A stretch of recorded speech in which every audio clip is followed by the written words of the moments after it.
Hey everyone, I'm Dlaliday. Welcome to another edition of Hometown PTBO, and this is Corey Perry, NHL hockey player, and not quite, I don't think, Peterborough born, but raised. Where were you born, Corey? Remind me again. Born way up north in Hilleberry. But your parents are from here, like your dad was from everybody, here. we had all our families here, that's why we came back. And then you moved back, and you're what, how old? I was 10. So I was only here for 6 years, but still call us home. And yeah, for sure. Yeah.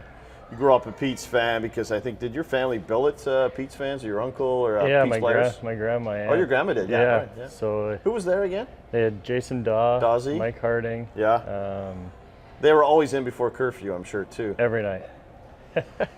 Okay. Anyway, but great people to have around, right? Like growing up around those guys. No, it was great. Just seeing what they, I was a young kid, and the Petes were, the big thing for us, and it was cool to see what they did on. Where'd your grandma live in town back then? They were in over in the East City East area. Yep. All right. So that's kind of cool. So then, of course, you go off to London after a career here. But let's talk about your minor Petes days, because you were on a pretty good team. Like, name some of the guys you played with minor hockey with, because you guys were really, really solid. Yeah, there was a lot of guys, and quite a few guys got drafted, and right from Corey Vittorelli, Sean Courtney, Mike Moher,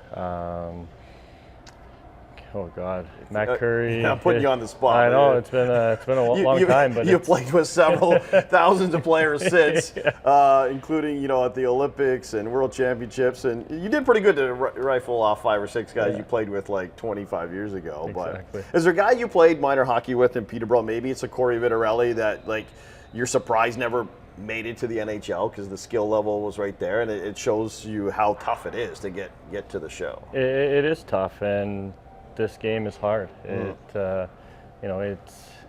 something you put a lot of work into. I have over my career, and to this day I'm still doing it, and probably more now than I was. So to get to the league and stay in the league is 2 totally different things.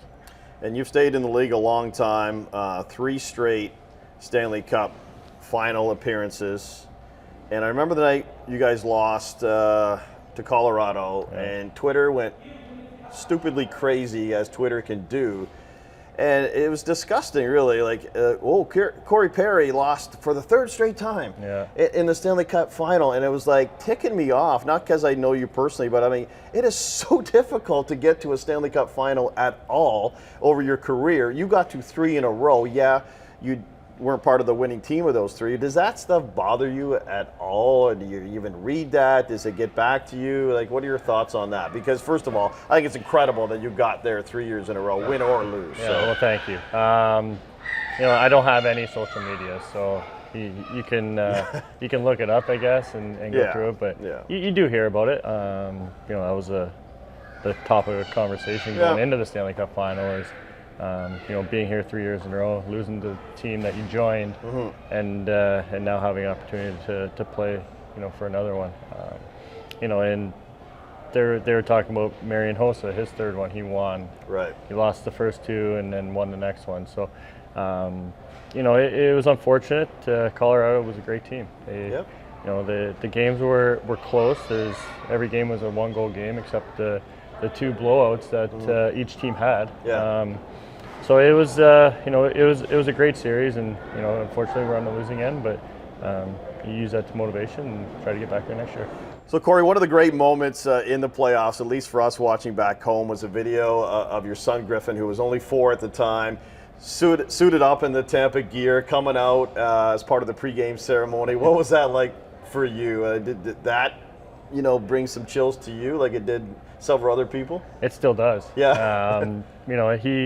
He went out and practiced the one time before anybody was there. Right. He got to the rink the same time as I did for a normal game, and went out and practiced. I didn't see it. I was doing my thing. Sure. But yeah, just for him to go out and just crush it like the way he did. Yeah. Being 4 years old, it's a pretty cool feeling, and he loves the game of hockey. He can't get enough of it, and it's it's a good thing for me. I love being at the rink, so I don't mind bringing him at all.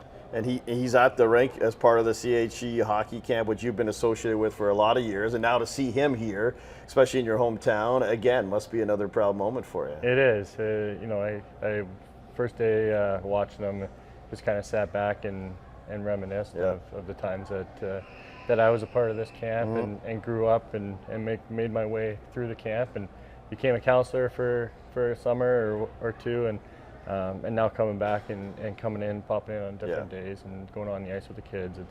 It's a pretty surreal moment, because I remember when I was 5, 6, 7, 8, and looking up to guys that come in, and you know, it's a cool moment for me. And I saw you a couple of weeks ago at a Lakers game, and he was out on the floor too. And there you are. You're just a dad standing along the glass with the other moms and dads, watching him have a ball out on the floor. Yeah, you know, we were at the lake, and I said, "Do you want to go to a Laker game?" And he had no idea what lacrosse was. Did he like it though? Yeah, he loved it. Yeah, he loved it. We had to go get 2 sticks the next day, and now we're throwing the ball around at the lake. So it's you know, it's fun. You know, I told him it's kind of like hockey, and in a certain way, and he fell in love with it. Awesome, good stuff. Okay, so the immediate future for you, you back in Tampa? What's going on? Yeah. Back in Tampa. Yeah. Signed a 2-year deal last year, so this will be my second year. Yeah. No, looking forward to it. We really enjoyed our time down there, and you know, hopefully there's a few more years left. And then after that, not to rush you out of playing, but at some point, retirement's around the corner. What are you hoping to do? Obviously, you got the place here, the lake. Your ties will always be here. But any thoughts on that, or too soon to even be thinking about that? You know, I right now for me it's too soon. Yeah. But you're right, it is around the corner. You can't play this game forever, and you know, we'll see. I want to watch Griffin grow up, play hockey, and you know, I'll always be involved in the sport. It's something I love, and something that you know, I can't get enough of. So some way, somehow, I'll be involved in it. Okay, a couple quickie questions more about Peterborough. When you do come into town, say you went to a Lakers game, you go for dinner afterwards. Is there a favorite restaurant? Is there a spot that you remember as a kid going to? Where do you like to eat in town? I don't know. That's a tough one. We're kind of all over the place. But I'll give you some recommendations. Yeah, have you been to Shamong Lodge lately? No. Okay. You like lobster? Yeah. Well, they got a lobster fest coming up, so okay, there we go. Bring your wife to the lodge. Yeah. Griffin will love it as well. All right. So there's one spot for sure. That's on the docket. Yeah. Then. Yeah. It's on the way to the lake. Yeah. Yeah. So Shamong Lodge would be good. Coffee. Are you a coffee guy? I saw you with a Tim's cup earlier. Yeah. What goes in the coffee?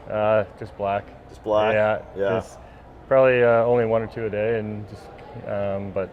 Was that the one great thing about the year you played in Montreal? There's Tim Hortons everywhere. Tim Hortons on every corner. No, it was good. Awesome stuff. Okay, TV shows. Are you binge watching anything? We're all over the map. Yeah. Yeah, we're. Other than kid shows. Yeah, we got a lot of kid shows. Yeah, Netflix. Yellowstone guy. Yellowstone. Yep. Animal Kingdom. Yeah. We're into Big Brother. Oh, okay. Yeah, we got. Was that a game show you would take part in? Like, would you be good at Big Brother? The strategy. I mean, the physical part probably you could handle for sure, but sometimes could you lay low or? Yeah, you could probably just lay a little low, but my personality. But you kind of have to put yourself out there a few times, so it'd be interesting. The other one would be Amazing Race. That'd be one I'd love to do. Okay, who would you team up with if you know? I don't know. Probably have to take my brother. Okay.